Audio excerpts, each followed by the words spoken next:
Ito. Ito yung susi sa banyo sa itaas. Sa may bandang dulong pinto. Walang ilaw dun pero malakas naman ang tubig.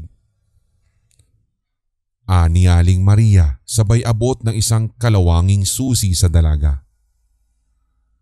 Pumanhik na ng ikatlong palapag si Bea. Pero sa hindi malamang kadahilanan, sa hagdan pa lamang ay parang gusto niyang huwag nang tumuloy.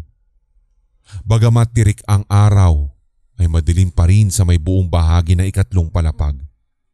Wala kasi ni isang bintana kaya walang liwanag na nakakapasok sa loob. Hindi rin sigurado ang dalaga kung may mga boarders ba sa ikatlong palapag na iyon. Pagkalipat kasi niya kahapon lamang, halos lahat ng mga boarders, mapalalaki man o babae, ay nasa second floor nagsisiksikan lahat. Sa tansya ng dalaga ay may 10 maliliit ding kwarto sa kahabaan ng hallway ng third floor. Pero nakakandado lahat ang mga ito.